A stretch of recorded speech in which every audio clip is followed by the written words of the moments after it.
ಉಡುಗೆಗಳನ್ನು ಧರಿಸಿ ವಿಡಿಯೋ ಮಾಡೋದೇನು, ಶ್ರದ್ಧೆಯಿಂದ ಸೈಡಲ್ಲಿ ನಿಂತ್ಕೊಂಡು ಅವ್ರಿಗೆ ಸಹಕಾರ ಕೊಡೋದು, ನಿಜವಾಗ್ಲೂ ಆ ದೃಶ್ಯ ಕಣ್ತುಂಬಿಕೊಳ್ಳೋದೇ ಒಂದು ನಮ್ಮ ಸುದೈವ ಅಂತ ನಾನು ಅನ್ಕೋತೀನಿ.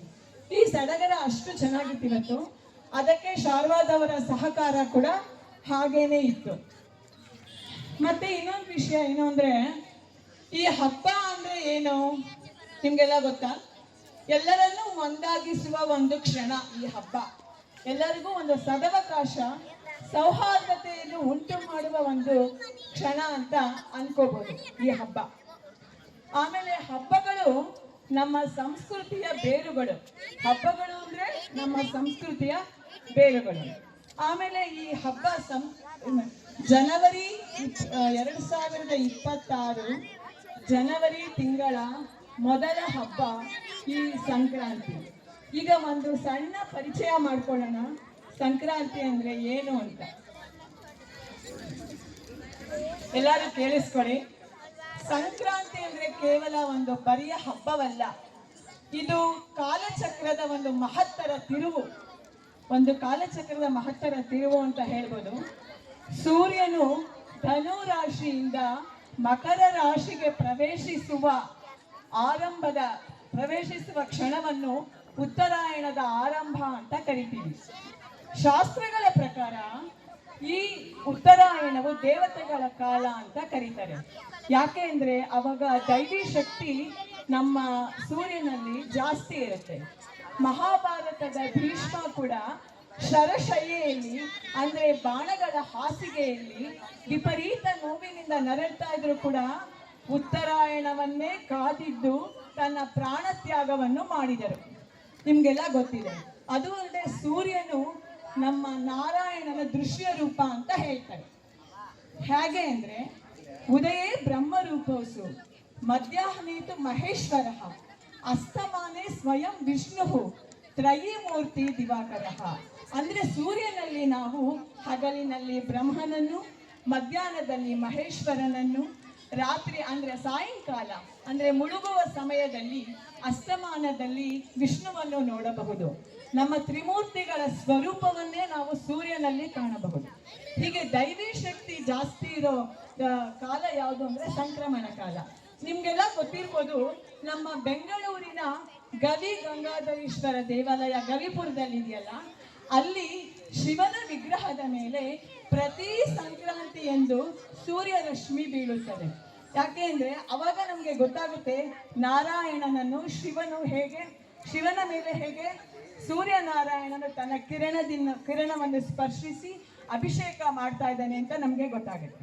ಹೀಗೆ ಈ ಕಾಲದಲ್ಲಿ ಮಾಡಿದ ದಾನ, ಧ್ಯಾನ, ಜಪ, ತಪ, ಅರ್ಘ್ಯ, ತರ್ಪಣಾದಿಗಳು ಅನೇಕ ಪಟ್ಟು ಫಲವನ್ನ ಕೊಡುತ್ತಂತೆ.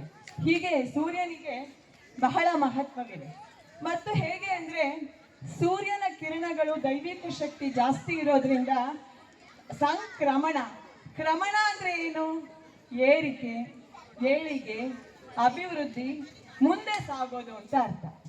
ಸಂಕ್ರಮಣ ಅಂದ್ರೆ ನಿನ್ನೆಗೆ, ಇಂದಿಗೆ, ಇರಲಿ ನಾಳೆಯು ನಾಳೆಗೆ ಅಂತ ನಾವು ಮುಂದೆ ಸಾಗ್ತಾ ಹೋಗ್ಬೇಕು. ಇದು ಸಂಕ್ರಮಣದ ಒಂದು ಉದ್ದೇಶ. ಆದ್ರಿಂದ ಬೆಳಗ್ಗೆಯಿಂದ ನಾವು ತುಂಬಾ ಚೆನ್ನಾಗಿ ಸಂಕ್ರಮಣವನ್ನ ಆಚರಿಸಿದ್ವಿ. ಮತ್ತೆ ಇವತ್ತು ರಥಸಪ್ತಮಿ, ಮತ್ತೆ ಮಾಘ ಮಾಸದ ಶುಕ್ಲ ಪಕ್ಷದ ಸಪ್ತಮಿ ತಿಥಿ ನಮ್ಮ ಈ ರಥಸಪ್ತಮಿ. ಸೂರ್ಯನಿಗೆ ಸ್ಪೆಷಲ್ ಆಗಿ ಅಂದ್ರೆ ವಿಶೇಷವಾಗಿ ಭಾನುವಾರನೇ ಬಿದ್ದಿದೆ. ಭಾನುವಾರ ಸೂರ್ಯನಿಗೆ ಅತಿ ಪ್ರಿಯ, ಸಪ್ತಮಿ ಕೂಡ ಅತಿ ಪ್ರಿಯ. ಸಪ್ತಮಿ ಅಂದ್ರೆ ಸೂರ್ಯನಿಗೆ ಸಪ್ತ ವರ್ಣಗಳಿದೆ ಮತ್ತು ಸಪ್ತಾಶ್ವ ಅಂದ್ರೆ 7 ಕುದುರೆಗಳನ್ನ ಏರಿ ಸೂರ್ಯ ಬರ್ತಾನೆ. ಆದ್ರಿಂದ ಸೂರ್ಯ ಭಗವಾನನನ್ನು ನಮ್ಮ ನಾರಾಯಣನ ದೃಶ್ಯ ರೂಪ ಅಂತ ನಾವೆಲ್ಲ ಕರಿಬೋದು.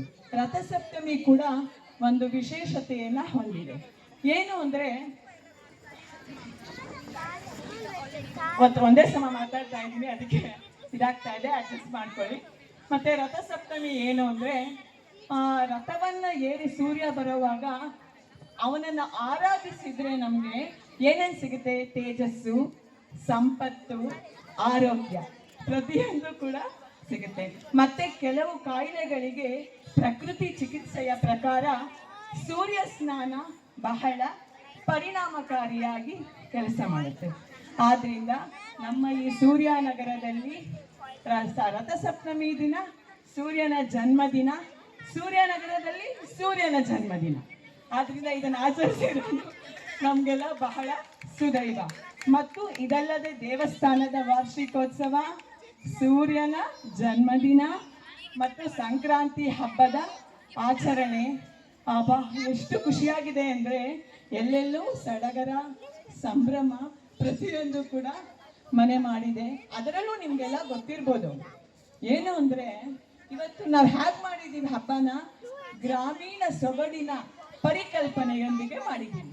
ಹಾಗೆ ಎತ್ತಿನ ಗಾಡಿನ ಬಳಕೆ, ಪೊಂಗಲ್ ಅಥವಾ ಹುಗ್ಗಿಯ ಆಚರಣೆ, ಹುಗ್ಗಿಯ ತಯಾರಿಕೆ, ಜಾನಪದ ನೃತ್ಯಗಳು ಇದೆಲ್ಲ ಕೂಡ ಮಾಡಿದ್ದೀವಿ. ಇವತ್ತಿನ ವಿಶೇಷ ನಿಮಗೆಲ್ಲ ತುಂಬ ಚೆನ್ನಾಗಿ ಗೊತ್ತಾಗಿದೆ ಅಂತ ನನಗೆ ಗೊತ್ತಿರುವ ಕೆಲವು ಪದಗಳಿಂದ ಹೇಳಿದ್ದೀನಿ. ಮತ್ತೆ ಸಂಕ್ರಾಂತಿ ಅಂದರೆ ಜನವರಿ ಮಾಸದಲ್ಲಿ ಬರುವ ಮೊದಲ ತಳಿಯ ಅರ್ಪಣೆ, ಮೊದಲ ತಳಿಯ ಫಸಲು ಅರ್ಪಣೆ ಆಗೋದು ಪ್ರಕೃತಿ ಮಾತೆಗೆ. ಮೊದಲ ತಳಿಯಲ್ಲಿ ಹೇಗೆ ಅಂದರೆ ಹೊಸ ಧಾನ್ಯದಿಂದ ಹೊಸ ಮಡಕೆಯಲ್ಲಿ ಅಂದರೆ ಹೊಸ ಪಾತ್ರೆಯಲ್ಲಿ ಹುಗ್ಗಿಯ ತಯಾರಿಕೆ, ಎಳ್ಳು ಬೆಲ್ಲ ಒಬ್ಬರಿಗೆ ಒಬ್ಬರು ಹಂಚುವುದು, ಗ್ರಾಮೀಣ ಕ್ರೀಡೆಗಳು ಒಂದೇ ಎರಡೇ ಎಷ್ಟು ಅಂತ ಹೇಳೋದು, ಅಷ್ಟು ವಿಶೇಷತೆಗಳು ಈ ನಮ್ಮ ಸಂಕ್ರಾಂತಿ ಹಬ್ಬಕ್ಕೆ ಇದೆ. ನಿಮಗೆ ಗೊತ್ತಿರ್ಬೋದು ಸಂಕ್ರಾಂತಿ ಹಬ್ಬದ ಉಲ್ಲೇಖ ನಮ್ಮ ಚಿತ್ರಗೀತೆಗಳಲ್ಲಿಯೂ ಸಹ ಇದೆ. ಸಂಕ್ರಾಂತಿ ಬಂತು ರಥೋ ರಥೋ, ಮನಸ್ಸಲ್ಲಿ ಮನಸ್ಸು ಬಿತ್ತೋ ಬಿತ್ತೋ ಅನ್ನೋ ಹಾಡು ಎಲ್ಲರ ಮನಸ್ಸಲ್ಲೂ ಬಿತ್ತುಬಿಟ್ಟಿದ್ದಾರೆ ಆಗ್ಲೇ ರವಿಚಂದ್ರನ್ ಅವರು. ಮತ್ತೆ ಅಣ್ಣ ಅವರು ಸಹ ಡಾಕ್ಟರ್ ರಾಜ್ಕುಮಾರ್, ಹನಿ ಹನಿಗೂಡಿದ್ರೆ ಹಳ್ಳ, ತೆನೆ ತೆನೆಗೂಡಿದ್ರೆ ಬಳ್ಳ. ಇನ್ನೊಂದು ಗೊತ್ತಾ, ನೀವೆಲ್ಲ ದನಿ ಕೂಡಿಸ್ಬೇಕು. ತೆಲುಗು ಹಾಡೊಂದಿದೆ, ಅಂಗರಂಗ ವೈಭವಂಗ ಸಂಕ್ರಾಂತಿ ಸಂದಡಿ, ಸಂಕ್ರಾಂತಿ ಸಂದಡಿ ಹೇಳಿ. ಅಂಗರಂಗ ವೈಭವಂಗ ಎಲ್ಲರೂ ಹೇಳಿ, ಸಂಕ್ರಾಂತಿ ಸಂದಡಿ, ಸಂಕ್ರಾಂತಿ ಸಂದಡಿ. ಇಷ್ಟು ಚೆನ್ನಾಗಿ ತೆಲುಗು ಹಾಡಲ್ಲಿ ಕೂಡ ಇದೆಲ್ಲ ವರ್ಣಿತವಾಗಿದೆ, ಬಹು ಸುಂದರವಾಗಿ ವ್ಯಕ್ತವಾಗಿದೆ. ಆದ್ದರಿಂದ ಸಂಕ್ರಾಂತಿ ಹಬ್ಬ, ರಥಸಪ್ತಮಿ ನಮ್ಮ ಬಡಾವಣೆಯ ದೇವಾಲಯದ ವಾರ್ಷಿಕೋತ್ಸವದೊಂದಿಗೆ ಆಚರಿಸಲ್ಪಟ್ಟ ಒಂದು ವಿಶೇಷ ಹಬ್ಬ. ಇಮ್ಮೆಮೊರಬಲ್ ಅಂದರೆ ಅವಿಸ್ಮರಣೀಯ ಅನುಭವವನ್ನು ನಮಗೆ ಕೊಡ್ತಾ ಇದೆ. ನಿಮ್ಗೆಲ್ಲ ಖುಷಿ ಆಯ್ತಾ? ಇವತ್ತು ಸಂತೋಷ ಆಯ್ತು ಅಂತ ಅನ್ಕೊಂಡಿದ್ದೀನಿ. ಇಷ್ಟು ಮಾತಾಡಲು ಅವಕಾಶ ಮಾಡಿಕೊಟ್ಟ ಎಲ್ಲರಿಗೂ ನನ್ನ ಧನ್ಯವಾದಗಳು. ನಮಸ್ಕಾರ ನಮಸ್ಕಾರ ನಮಸ್ಕಾರ.